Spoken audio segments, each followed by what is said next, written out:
I'm not okay, but I'm okay. Have you ever used these words?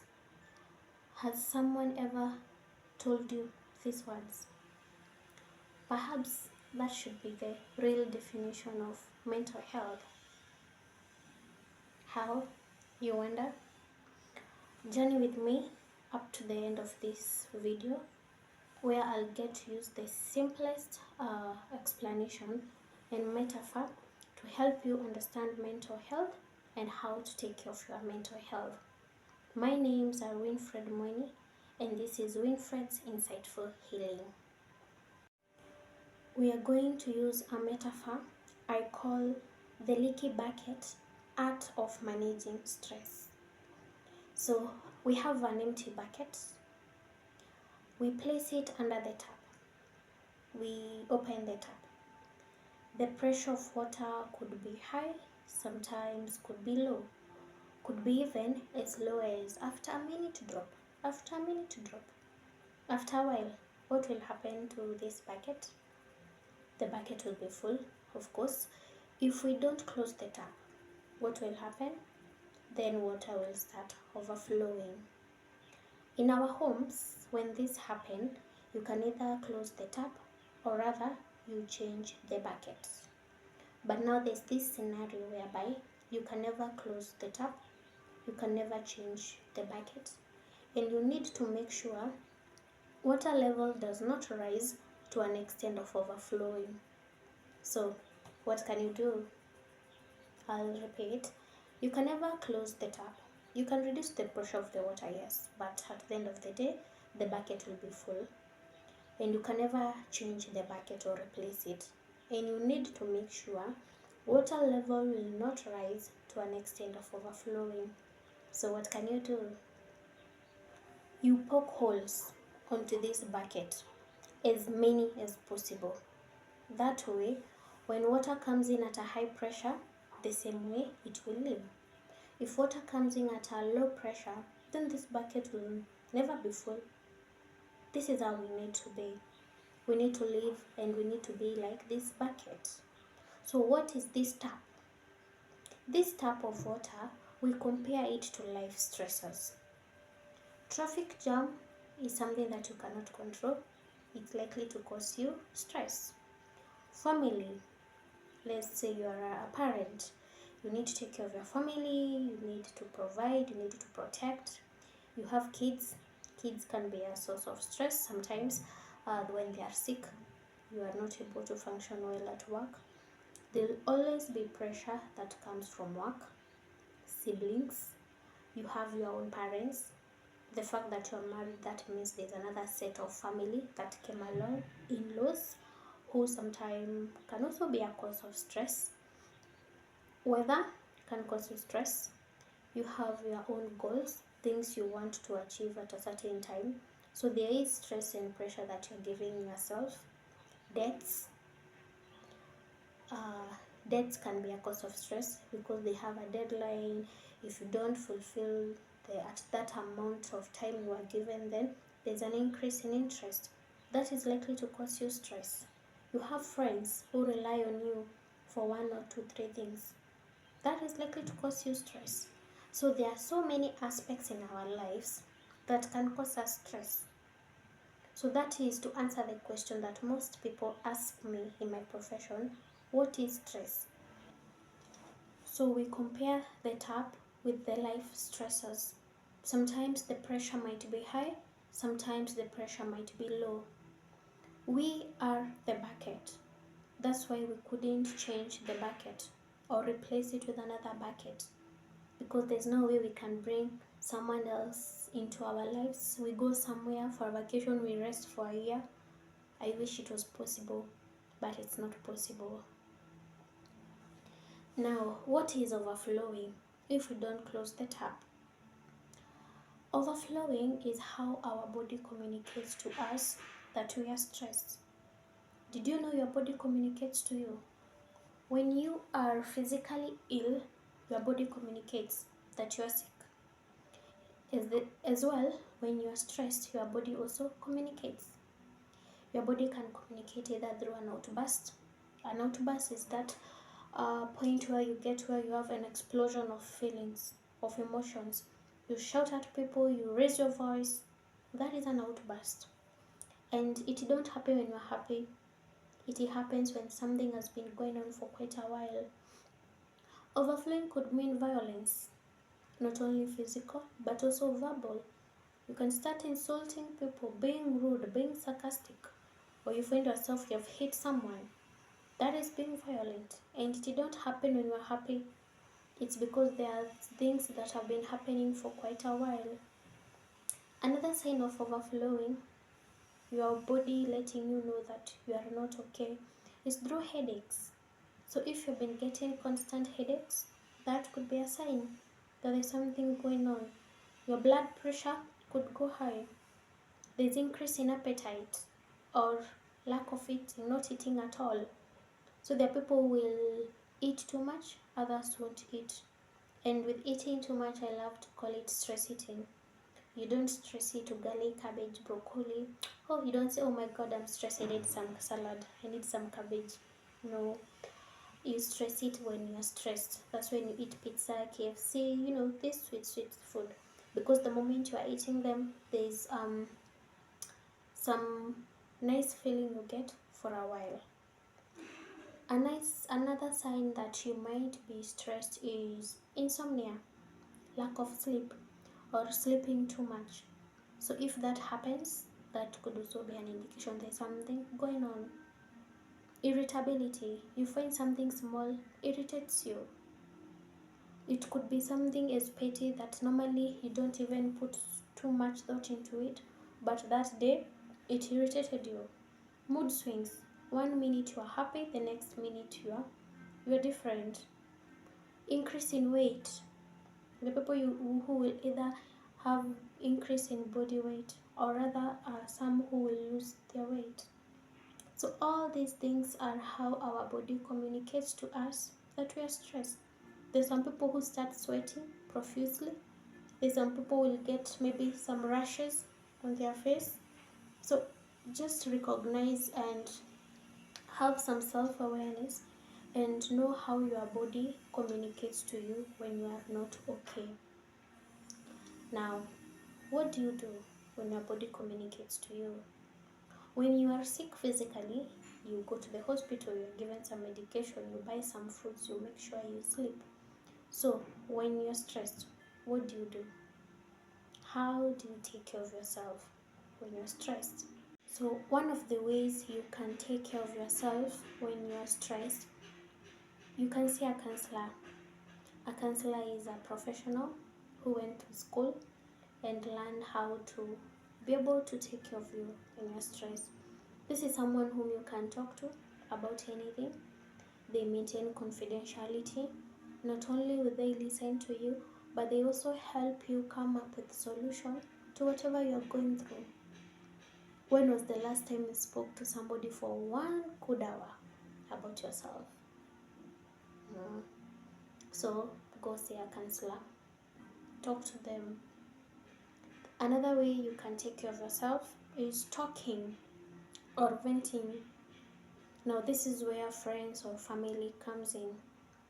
If something happened to you right now, if someone annoyed you right now at this moment, do you have someone whom you can call? Do you have someone whom you can talk to, whom you can vent to? If you don't have, I hope this will be a realization that you need to work on your social life and create meaningful relationship with people whom you can share, your day and the disappointments of life. So talk to somebody, vent. Use those buzzwords that you wouldn't have talked to that person who had annoyed you. Vent. We say a problem shared is a problem half solved. Yeah. So vent, talk to someone. There's a lot of relief, I can assure you, that comes from that. Another skill you can use is a form of, taking care of yourself, managing stress, is expressing yourself. I look at expressing yourself in a way that when someone annoys you or does something that offends you, do you tell them or you just let it go? Sometimes it depends. I'm sure that is your answer. And yeah, it depends. How about if I told you that you can literally talk to anybody, whoever it may be? Have you ever heard of people saying it's not why you said it, but how you said it? How you communicate matters a lot. I teach people this skill, this technique, this trick. The next time you need to talk to someone, it might not be somebody who has offended you, but the next time you just need to you need to communicate. Always ask yourself this. Right now, if I talk to this person, am I likely to build or destroy? Just ask yourself that. If I talk to this person, will I build or will I destroy? Do I want to build or do I want to destroy?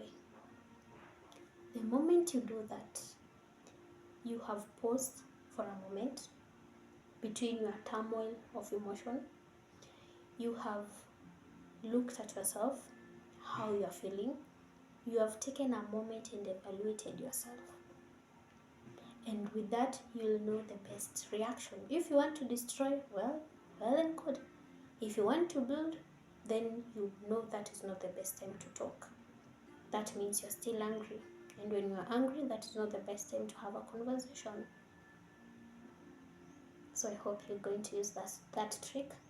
You can also comment which trick you use when you want to talk to somebody and you're angry. Another thing you can do as a form of managing stress is exercise.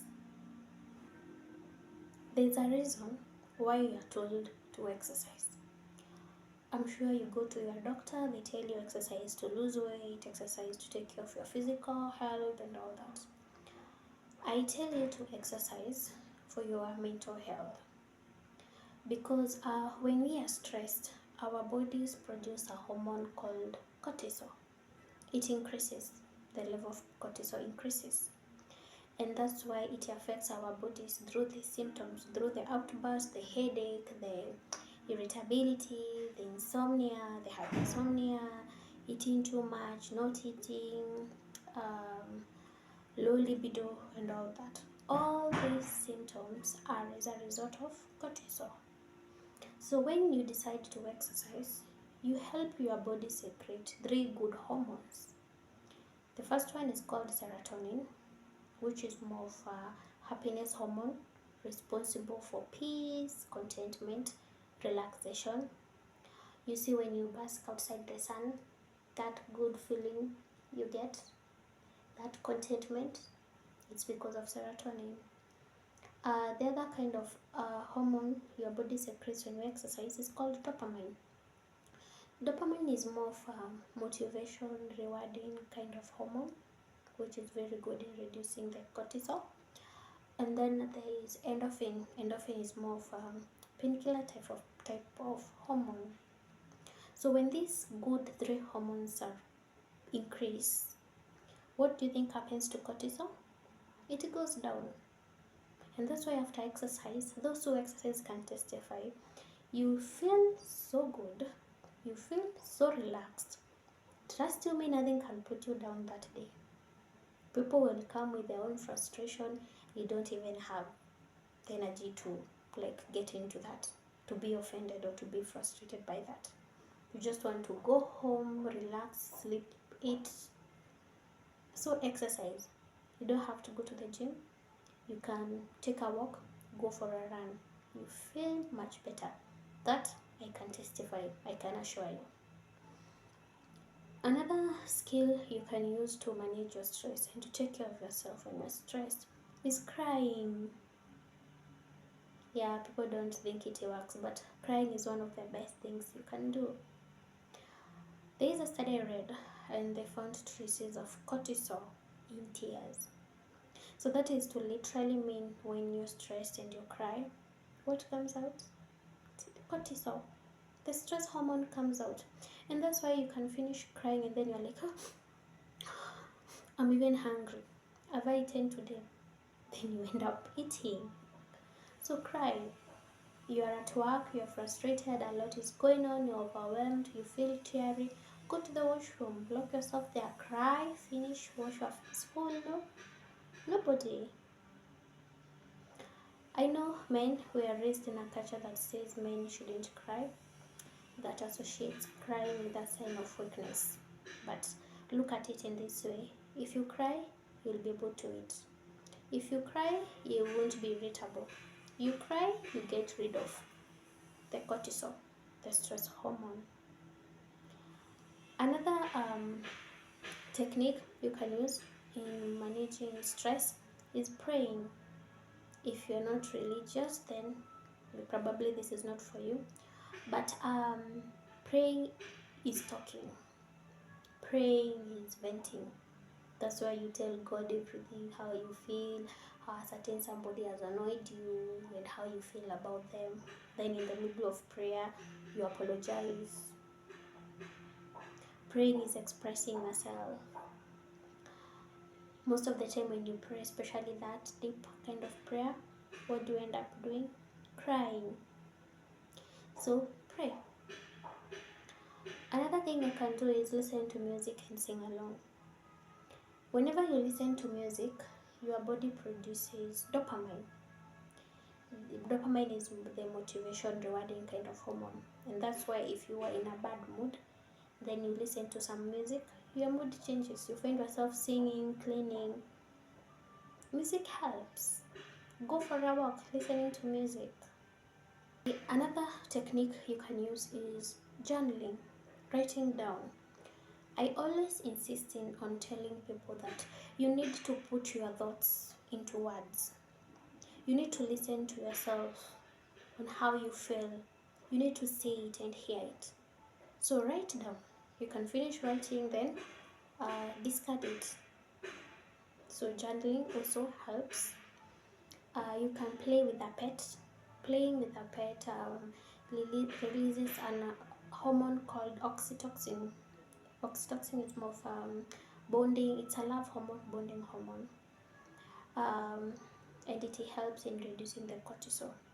You actually, when you vent to your friends or when you're around family, people you care about, there's that physical contact. That is because of so when you have that physical contact, your body produces oxytocin, and that's why you might be we tell you that be around people when you're stressed. Don't be alone, because when you're around people, there's that physical contact, there's talking. You find yourself you have released all this cortisol, all these stress hormones. Now I know some of these skills might not really solve the exact problem that is going on, I know, but what all these skills I'm telling you about to do is they put you in a state of mind whereby you can think clearly, in a state of mind whereby you can decide. Because sometimes when we are stressed, it's like we are blind. Sometimes you say something when you're stressed, then later you end up regretting. So these skills, they help to keep you sane amidst everything. According to the World Health Organization, it defines mental health as being able to recognize your own abilities, managing normal life stresses, and being productive in the society or community. In another word, I look at it this way: I'm not okay. First, I acknowledge what is going on in my life, the challenges that I'm facing, the stressors. There are so many. So I'm not okay. But then guess what? I'm okay. Despite all that, I'm okay. In a way that I'm taking care of my physical self, my social life is okay, I'm expressing myself, I'm sleeping well, I'm eating well, my sex life is okay, I'm productive at work, despite whatever is going on. And that's why I say, I'm not okay, but I'm okay. So, are you okay? Thank you for working with me up to the end of this session. I hope it was helpful. You can comment, suggest any topic you'd want me to talk about. Remember to subscribe and share with a friend.